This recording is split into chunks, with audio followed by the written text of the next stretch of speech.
fala aqui, olha, que é inútil também, porque você vai comer o pão que penosamente você trabalhou.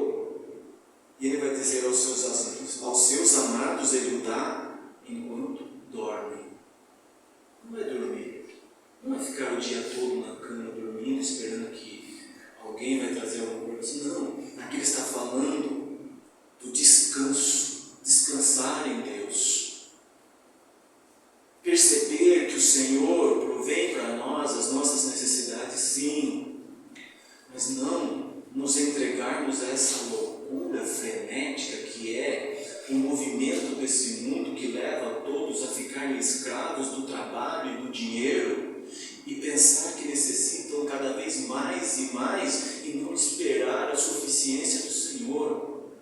É isso que o Senhor está falando, que Ele dá assim aos seus enquanto dormem, enquanto os seus descansam nele.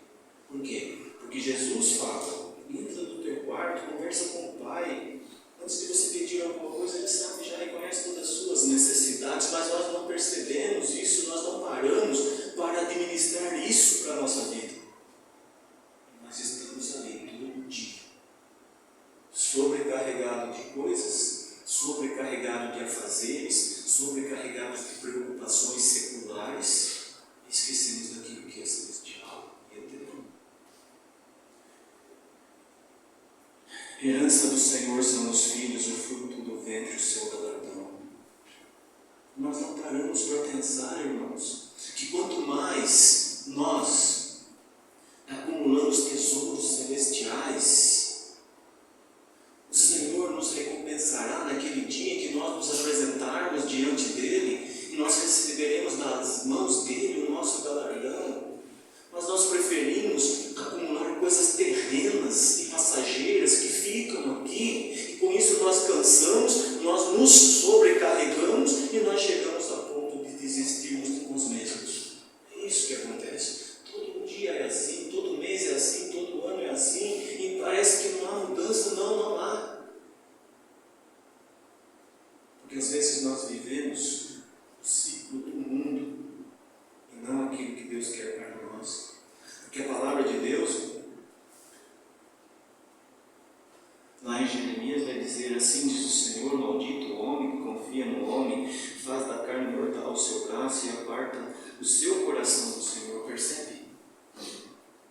Que quando eu me apoio na minha própria força, naquilo que eu sei, naquilo que eu entendo ser o melhor para mim, eu aparto o meu coração do Senhor, eu me afasto do Senhor, eu estou dizendo para Deus: eu não necessito de Ti, Senhor, porque eu tenho tudo, eu tenho o meu trabalho, eu tenho o meu dinheiro, eu tenho a minha casa, eu tenho a minha família, eu tenho tudo e eu não preciso do Senhor.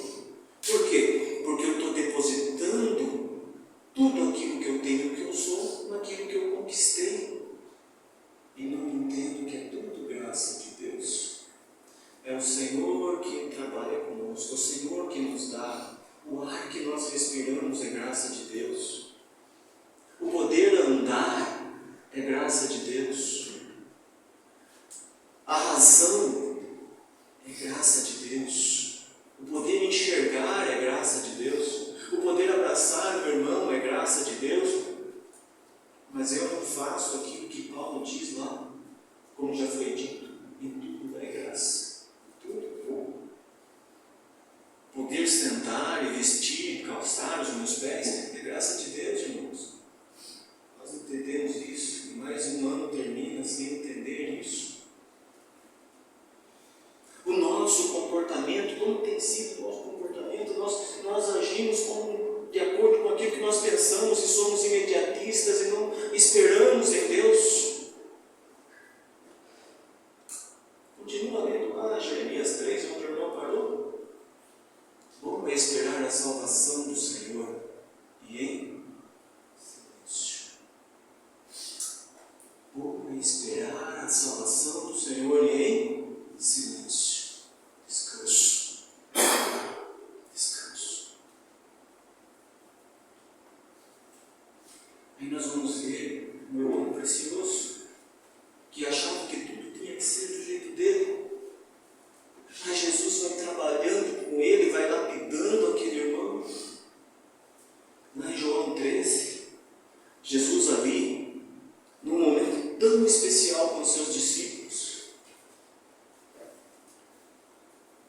ele ali vai lavar os pés dos seus discípulos. Aquilo era um momento, uma coisa tão humilhante. Ele sendo Senhor, sendo Mestre, lavar os pés dos discípulos.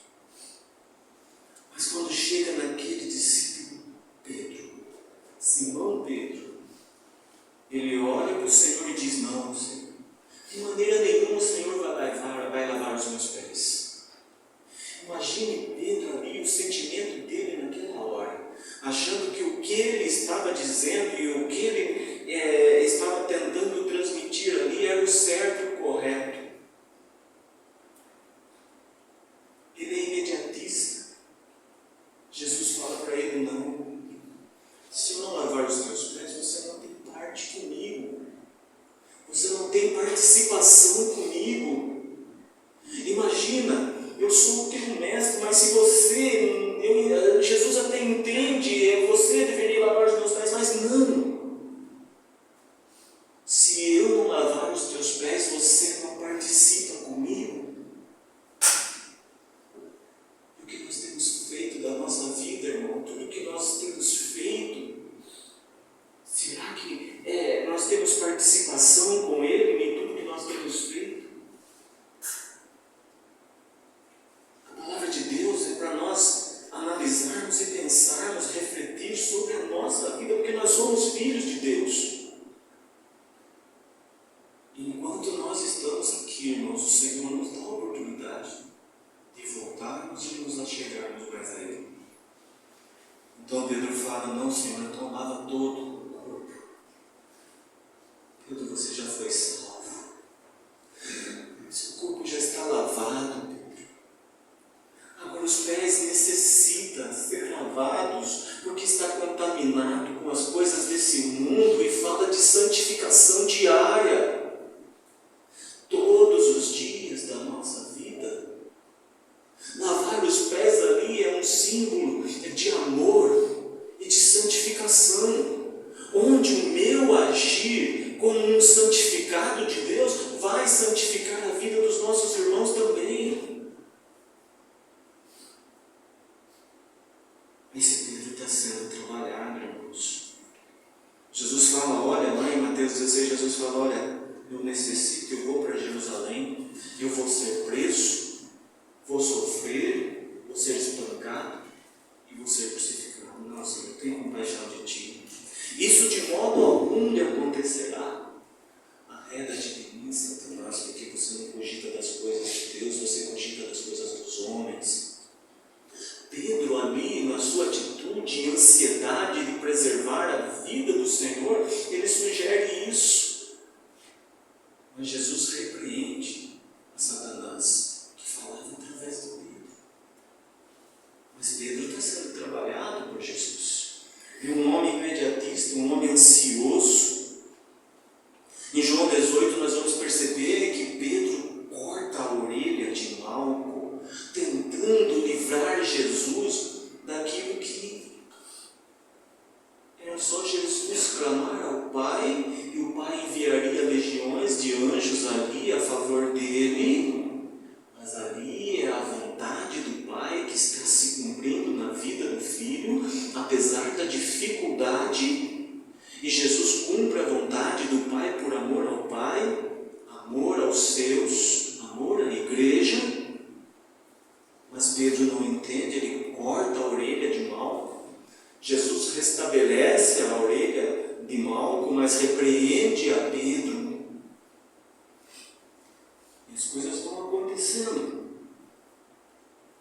E Pedro, que promete e diz e afirma com toda a segurança que estaria com Jesus e morreria por ele, nega Jesus por 3 vezes, conforme o Senhor havia dito a ele. Mas há um momento que diz lá em Lucas, que Jesus, quando sai do pretório, Pedro vê a Jesus, Jesus olha para ele e Pedro vai chorar amargamente. Porque Jesus olha para ele com um olhar de compaixão, de amor, misericórdia, graça, e ali Pedro cai em si a respeito de tudo que aconteceu, o que ele tinha feito. E esse chorar amargamente é a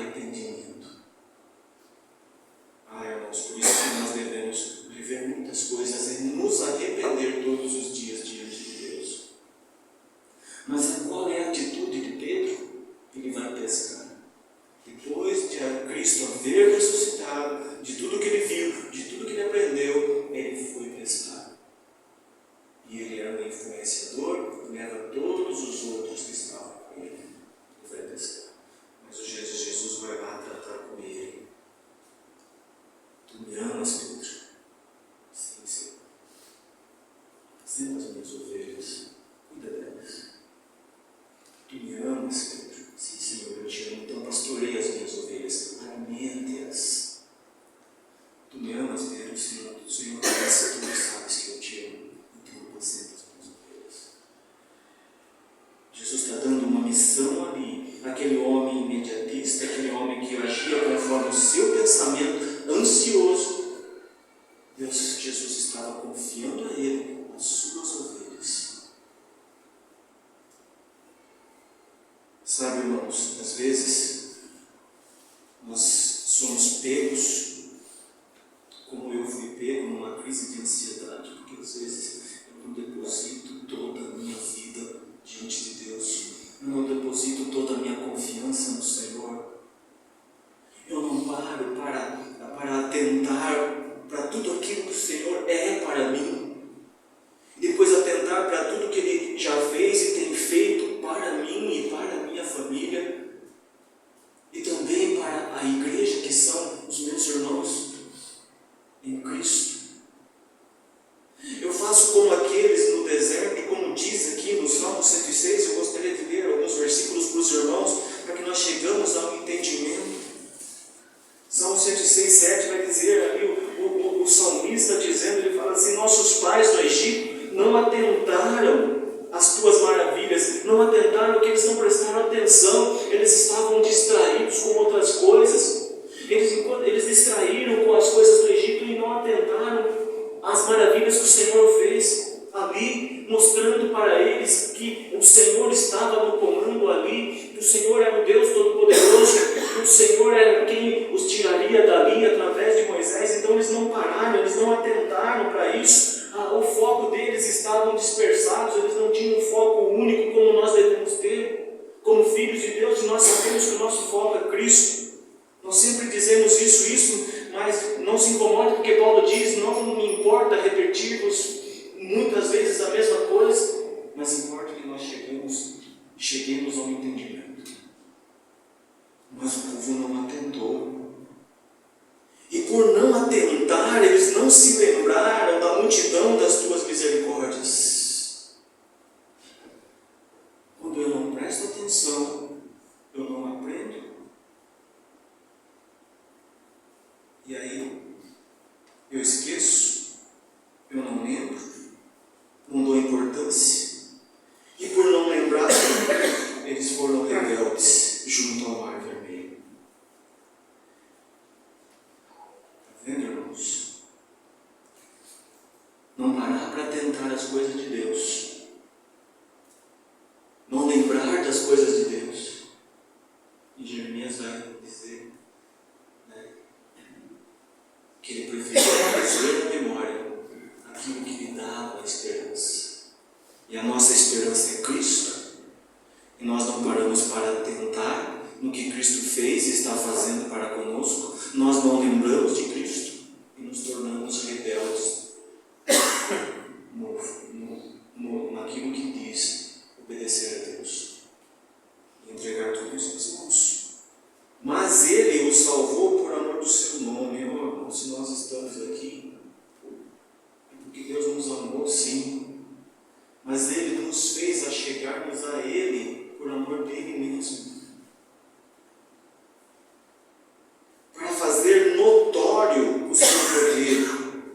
Mas Ele os salvou por amor do seu nome, para lhes fazer notório o seu poder. Notório. Tornar o seu poder amplamente conhecido. O que Deus queria do seu povo era que o seu povo o conhecesse.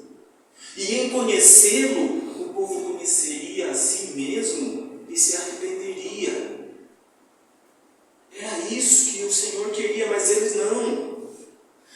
Aí vai continuar dizendo: olha, o Senhor repreendeu o Mar Vermelho e ele secou e fez o povo passar pelos abismos como por um deserto, salvou-os das mãos de quem os odiava e os remiu do poder do inimigo. As águas cobriram os seus opressores, nenhum deles escapou. Então creram nas suas palavras e lhe cantaram louvor. Só que daí, cedo, porém, se esqueceram das suas obras e não lhe aguardaram os desígnios. Eles não esperaram para saber a vontade de Deus. Eles não aguardaram para saber o que Deus tinha para eles. Entregaram-se à cobiça no deserto e cantaram a Deus na solidão. Por isso que Deus, em momentos, Deus quer destruir todo esse povo. Só não destruiu porque Moisés intercedeu diante de Deus por aquele povo. Percebe, irmãos, como que é tão grande a misericórdia de Deus, que às vezes, como eu disse, às vezes eu não entendo a mim mesmo, mas a misericórdia de Deus é tão grande que há um intercessor sentado à direita dele, intercedendo por mim, todo instante da minha vida. Jesus Cristo, seu Filho, crucificado, sim, morto, mas ressuscitado.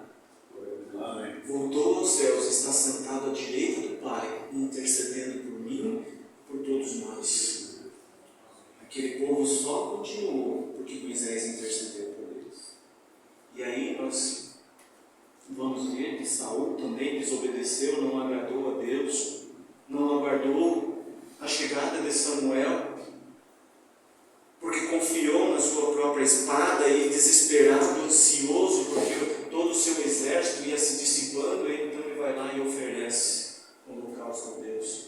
E aí Samuel chega, o repreende, o seu reino ia ser agora confirmado por Deus, porque com um pouco contingente seu você ia vencer toda essa imensidão de filisteus, mas você não obedeceu, você não aguardou a vontade do Senhor. Então o seu reino foi rejeitado.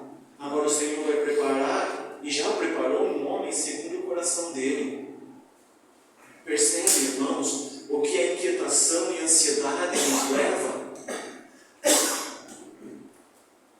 O reino de Saul foi rejeitado. O povo lá em 1 Samuel 8, a gente vai ver um povo totalmente disperso, desatento à vontade de Deus, atento às outras nações que têm um rei para governar, então pede um rei a Samuel. Samuel fica assim entristecido e ao mesmo tempo revoltado com a atitude daquele povo, mas o Senhor diz para ele assim: olha, atende a voz do povo em tudo quanto te diz, pois não te rejeitou a ti, mas a mim, para eu não reinar sobre ele. Está lá em 1 Samuel 8,7. O povo rejeita Deus por causa da sua inquietude, da sua ansiedade, e por não saber aguardar a vontade de Deus, por não saber aguardar aquilo que o Senhor tem para ele. Rejeita o governo de Deus sobre a sua vida.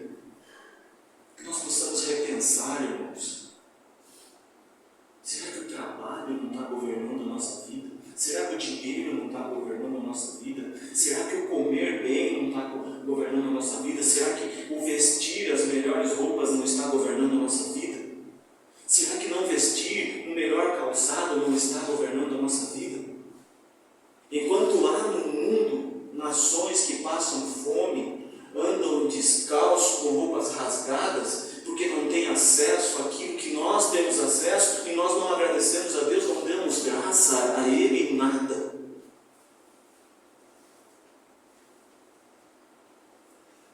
Mas o homem, segundo o coração de Deus, era Davi. E Davi governou sobre Israel, sim. Foi o maior rei em toda a história de Israel.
processo. Mas nós vamos ver, irmãos, no próximo capítulo lá, que o coração de Davi, ele sentiu o seu coração bater diferente. Ele percebeu o que ele tinha feito e ele se arrependeu. Mas teve consequências. O Senhor dá a ele 3 coisas para ele escolher: 7 anos de fome sobre a terra, fugir 3 meses dos teus inimigos. Imagine um homem que fugiu 15 anos de Saul, 15 anos fugindo, vivendo em cavernas, em antros e nas extremidades da terra. E a terceira é ou que haja peste na sua terra por 3 dias. Qual que é a resposta daquele homem? Porque o profeta Gade vai dizer: diz agora o que você escolhe, porque eu preciso levar a resposta para aquele que me enviou. E Davi disse para Gade: estou em grande angústia. Estou angustiado. Eu agi sem noção, sem senso, confiando na minha força, de acordo com aquilo que eu sou. Eu esqueci da soberania de Deus e desprezei a soberania de Deus, agora estou angustiado. Mas ele fala: caiamos nas mãos do Senhor, porque muitas são as tuas misericórdias, mas nas mãos dos homens não cairei. Ele escolheu cair nas mãos do Senhor, porque há muitas misericórdias, mas não nas mãos dos homens. E olha como o coração do homem é perverso. Porque de tudo isso que aconteceu, o resultado foi 70.000 mortos. Ele escolhe a misericórdia de Deus, mas a consequência foi 70.000 mortos no seu reino. Ele clama pelo povo: Senhor, fui eu que errei, fui eu que pequei, essas ovelhas não fizeram nada, Senhor. Aí depois a orientação é para ele oferecer sacrifício, e nós sabemos toda a história depois. Mas foi uma atitude impensada, num momento de ansiedade, em querer conhecer a sua própria força. Colocou todo o seu reino em risco, todo o seu reino sob julgamento, 70.000 mortos pela atitude do rei impensada. Por isso, irmãos, tudo aquilo que nós fizermos, tudo aquilo que nós... há consequências. Mas o que Jesus diz para nós a respeito disso? Lá em Mateus 6, 25, ele vai olhar para os seus e vai dizer: olha, vocês estão andando de maneira não correta, diante de tudo aquilo que eu tenho vos ensinado. Vocês estão ansiosos. Não andem ansiosos. Olhem para os lírios do campo. Olhem para as aves do céu. O Senhor Deus cuida de tudo. De tudo. Salomão nunca se vestiu como um lírio, se veste em toda a sua glória. Mas ele perece. Mas o Senhor, quanto mais a vocês, o Senhor não vai cuidar, vai. Vocês estão ansiosos pelo alimento, pela vestimenta? Não. Jesus está dizendo para os seus: descansem em mim, descansem no Senhor. Confia em mim, confia no meu Pai, confia em Deus. Eles estão andando, mas não estão entendendo. Precisa trabalhar com eles, precisa mostrar para eles. O Senhor está nos mostrando dia a dia a sua palavra, como nos mostrou no começo. Mas nós não estamos entendendo, nós estamos desatentos como o povo ali. Eles não atentaram para as maravilhas do Senhor. Se não atentou, esqueceu. Se esqueceu, se rebelou. Que isso não aconteça conosco, irmãos. Que isso não aconteça, que nós estejamos orando uns pelos outros, ajudando uns aos outros, nessa caminhada, que não é fácil, não. Mas nós temos um lugar para chegar, porque todos têm. Porque Asaf diz: eu só caí em si, de tudo aquilo que eu estava pensando, quando eu entrei no templo do Senhor, e vi o fim de todos eles, de todos aqueles, os ímpios que prosperaram, sem a presença do Senhor. vida no Senhor, alheios às coisas desse mundo. Eu só atentei quando entrei no templo do Senhor e percebi que para tudo há um fim e há um destino, tanto para nós, filhos de Deus, como para aqueles que servem a esse mundo.